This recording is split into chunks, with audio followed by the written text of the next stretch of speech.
मुख्यमंत्री योगी ने सुल्तानपुर को दी 819 करोड़ की सौगात, विकास कार्यों से बदलेगी जिले की तस्वीर। मुख्यमंत्री योगी आदित्यनाथ ने सुल्तानपुर और रिसोली विधानसभाओं में 819 करोड़ रुपए की 65 परियोजनाओं का लोकार्पण और 34 कार्यों का शिलान्यास किया। मुख्यमंत्री योगी आदित्यनाथ ने सर्कस ग्राउंड में जनसभा को संबोधित करने से पहले बटन दबाकर सुल्तानपुर व किसोली विधानसभाओं में 81,900 रुपए की लागत के 65 परियोजनाओं का लोकार्पण और 34 कार्यों का शिलान्यास किया है। संगठन के पदाधिकारियों ने जो मेहनत की, जो परिश्रम किया, परिणाम आपके सामने है। सुल्तानपुर में भी अब अपना मेडिकल कॉलेज है। Medical college Sultanpur, nursing college की भी उसमें स्थापना हो रही, जिसका शिलान्यास भी आज हो रहा है। बहन और भाइयों, यही अंतर है, यही फर्क है, यही फर्क है। पिछली सरकारें हर जनपद में एक माफिया पालती थी और हम हर जिले में एक मेडिकल कॉलेज दे रहे हैं। पिछली सरकार हर जिले में और हर थाना क्षेत्र में अपना एक गुंडा पालती थी, जिससे वह गरीबों का शोषण कर सके, गरीबों की जमीनों पर कब्जा कर सके, रात चलती हुई बेटियों के पर छीटाकशी कर सके, व्यापारियों की छीना झपटी कर सके। अब नया उत्तर प्रदेश इसको स्वीकार नहीं करता।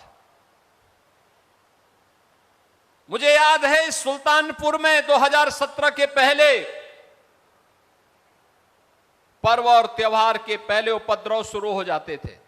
दुर्गा पूजा नहीं होने देते थे, रामनवमी के जुलूस नहीं निकलने देते थे, गुंडागिर्दी चरम पर थी, अराजकता चरम पर थी, अव्यवस्था चलती थी, गरीब को योजना का लाभ नहीं, अन्नदाता किसान बेहाल था, नौजवान प्लान कर रहा था, विकास के कार्य ठप पड़े हुए थे। अयोध्या से सुल्तानपुर होते हुए प्रयागराज के इस मार्ग का कोई पुरसा हाल नहीं था। वाराणसी की कनेक्टिविटी बदतर थी, लखनऊ जाना कठिन था, और आज तो पूर्वांचल एक्सप्रेसवे सुल्तानपुर होते हुए जा रहा है। आज अयोध्या 4 लेन के साथ जुड़ा हुआ है। 45 मिनट में अयोध्या एयरपोर्ट पर।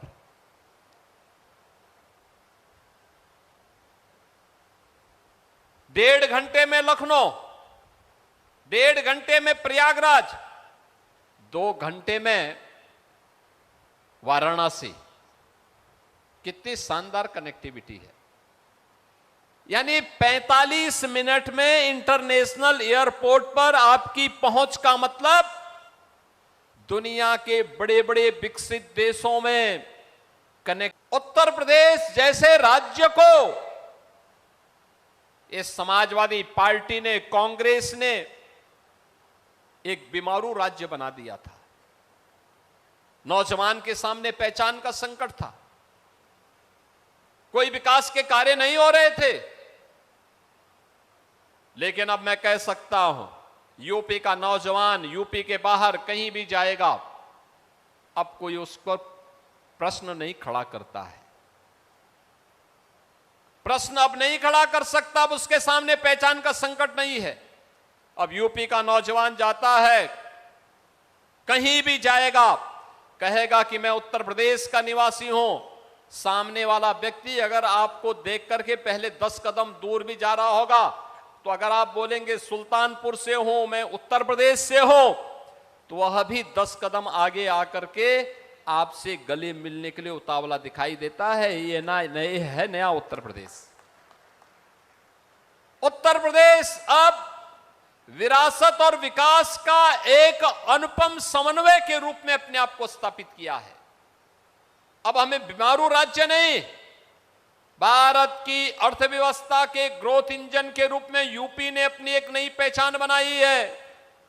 यूपी अब देश के विकसित राज्यों में गिना जा रहा है। सबसे तेज गति से उभरती हुई अर्थव्यवस्था किसी राज्य की है देश के अंदर, उत्तर प्रदेश की है, आज के दिन पर उत्तर प्रदेश की है।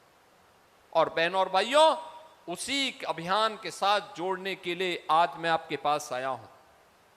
ये डबल इंजन की सरकार ने जो कार्य किया, सबसे पहला कार्य सुरक्षा के मोर्चे पर, सुरक्षा के मोर्चे पर बेटी और बहन को सुरक्षा देना हो, व्यापारी और उद्यमी को सुरक्षा देना हो, आम नागरिक को सुरक्षा प्रदान करना हो, बिना भेदभाव के उपलब्ध करवाया गया। कोई रोक टोक नहीं, सबको समान सुरक्षा। बहनों और भाइयों, सुरक्षा का बेहतर वातावरण हुआ तो निवेश आया, विकास के बड़े बड़े कार्य आए, हाईवे बन रहे हैं, रेलवे की लाइन बन रही है, रेलवे फ्लाईओवर बन रहे हैं, ब्रिजेज बन रहे हैं, 4 लेन 6 लेन की सड़कें बन रही हैं, बाईपास बन रहे हैं।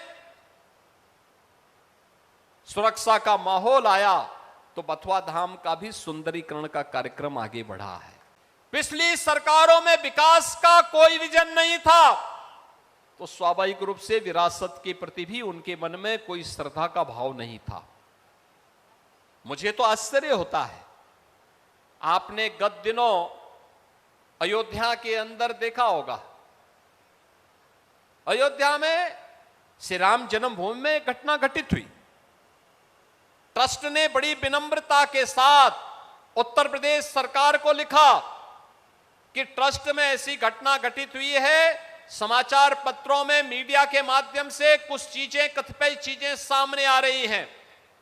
अगर हम सफाई देंगे तो हो सकता है लोगों को विश्वास न हो, और हम चाहते हैं कि उत्तर प्रदेश सरकार एक हाई लेवल की एसआईटी गठित करे और उस एसआईटी के माध्यम से सच्चाई समाज के सामने आनी चाहिए। क्योंकि जो भी काम अयोध्या में हुआ है, मंदिर से संबंधित काम हुआ है, बाहर का इंफ्रास्ट्रक्चर उत्तर प्रदेश सरकार ने बनाया है, लेकिन मंदिर परिसर का काम वह जनता जनार्दन के पैसे से बना है, और इसकी जांच अगर एक स्वतंत्र एसआईटी से आप करवा देते तो अच्छा होता। हमने तत्काल एक एसआईटी गठित की। बहनों और भाइयों, एसआईटी जब तक गठित नहीं हो रही थी तब तक समाजवादी पार्टी, कांग्रेस और अन्य सेकुलर दल कहते थे कि एसआईटी गठित होनी चाहिए।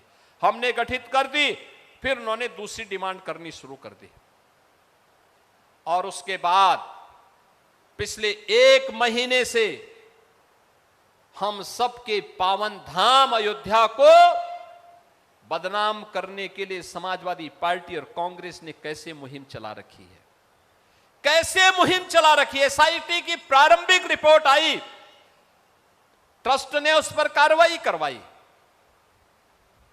लेकिन कैसे एक एक को टारगेट किया जा रहा है, कैसे अयोध्या को टारगेट किया जा रहा है, कैसे राम जन्मभूमि को बदनाम किया जा रहा है, कैसे आस्था पर प्रहार करने का कार्य एक कांग्रेस, समाजवादी पार्टी और एक कथित सेकुलर दलों के द्वारा देश के अंदर एक नेगेटिव वातावरण बनाने का कुत्सित प्रयास हो रहा है।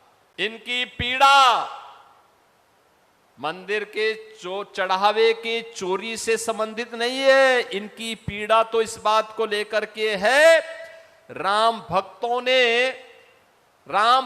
ने अपने प्रभु को श्रद्धा और सम्मान देने के लिए प्रभु का इतना भव्य मंदिर का निर्माण सहयोग से कैसे कर बना दिया है, यह इनकी पीड़ा है। ये लोग कितनी एक्सरसाइज कर लिए हैं, पिछले 6 वर्ष में बाबरी ढांचा का नामो निशान नहीं, बना भी नहीं पा रहे हैं, कहीं नहीं बना पा रहे हैं, लेकिन राम भक्त बना रहे हैं तो राम भक्तों पर प्रहार करना, उनकी आस्था को किसी न किसी प्रकार से आहत करना, और लगातार एक मुहिम चला रखी है इन्होंने। देश को बदनाम किया जा रहा है, प्रदेश को बदनाम किया जा रहा है, अयोध्या धाम को बदनाम किया जा रहा है। बहनों और भाइयों, इनसे पूछना चाहिए, एसआईटी की रिपोर्ट पर श्री राम जन्मभूमि तीर्थ क्षेत्र न्यास के द्वारा लगातार कार्रवाई की जा रही है, लेकिन मैं पूछना चाहता हूं, बहनों और भाइयों, मैं पूछना चाहता हूं, एक चोरी थी,